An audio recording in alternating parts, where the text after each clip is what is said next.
Salut guerrier. Depuis quelques semaines avec le COVID-19, on a plongé dans la période la plus obscure qu'on a jamais connue de notre vivant. Comme toi, je suis confiné chez nous. Confiné chez nous, je peux pas voir personne, mais j'aimerais quand même faire quelque chose pour toi. Je voudrais te faire découvrir un rituel qui pourrait bien tout changer dans ta vie. Avant de t'en parler plus en détail, c'était explication étymologique de la panique. Je réfléchissais, la pandémie, la panique, ça commence par les trois mêmes lettres, P-A-N, Pan.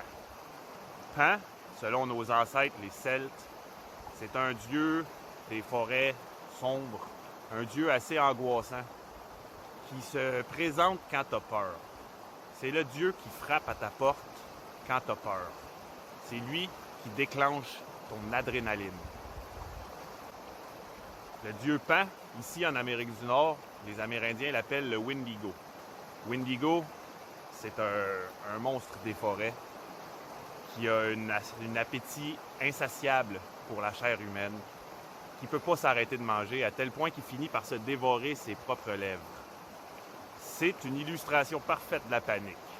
La panique prend de l'expansion jusqu'à se dévorer elle-même.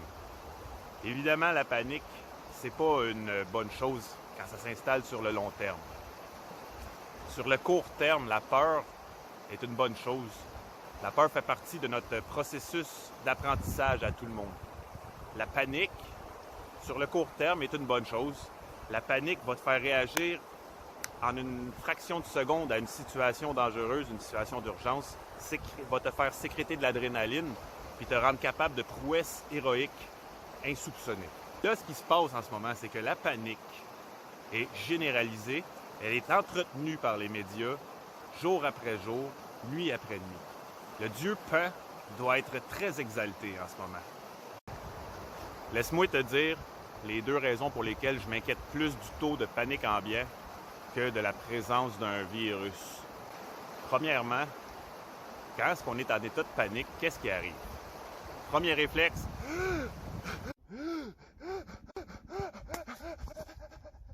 c'est une attaque directe à ma sphère pulmonaire. Mon système cardiovasculaire est attaqué par la peur. La panique, le stress, la peur, les anxiétés s'attaquent à notre sphère pulmonaire. Quelle mauvaise idée d'entretenir la panique quand on est aux prises avec une nouvelle souche de grippe pulmonaire. Donc, moi, avant de te parler de lavage de mains, de pénurie de masques, de confinement général, je voudrais te parler de contrôle de soi. La deuxième raison pour laquelle je m'inquiète du taux de panique ambiant, c'est que la panique est le meilleur moyen de faire accepter à quelqu'un une idée qu'il aurait refusée en temps normal. Il n'y a rien de mieux que la peur pour te faire gober quelque chose que tu ne crois pas. Quand tu es en état de panique, tu te mets à crier « Ça nous prend l'armée dans nos rues pour empêcher le monde de sortir, sinon on va tous mourir. » Ça, c'est le genre de commentaires que je vois beaucoup sur les réseaux sociaux puis qui m'inquiète énormément. Il y a du monde qui sont apeurés par le virus, qui ont peur d'en mourir. Il y a du monde qui ont peur de ne pas avoir de job, qui ont peur que l'économie crash. Il y a du monde qui sont stressés parce qu'ils sont confinés dans leur famille puis qu'ils sont mis devant les faits, qui se rendent compte qu'ils n'étaient pas matures pour en avoir une. Moi, ce qui me fait stress, ce qui me cause du stress, c'est les mesures de surveillance de masse et de contrôle de l'information qui sont mises en place partout sur la planète en ce moment. De me dire que je peux plus prendre mon char, monter dans le nord puis aller faire du camping sauvage parce que la Sûreté du Québec pourrait m'arrêter à n'importe quel moment sans raison, vérifier ce que je suis en train de faire, établir que je suis en déplacement non essentiel et m'assigner à 14 jours de confinement à la maison. Juste d'y penser, mon cœur commence à palpiter, mes poumons se remplissent, ma voix devient plus aiguë. Et qu'est-ce que je vais faire?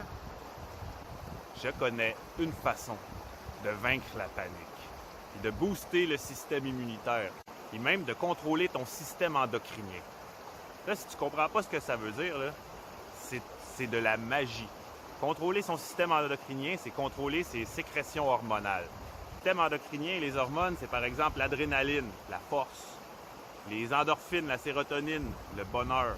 la mélatonine pour dormir. Imagine que tu es capable d'aller puiser de la force à l'intérieur quand tu en as besoin. Tu es capable de t'endormir sur commande, de te calmer quand tu le veux.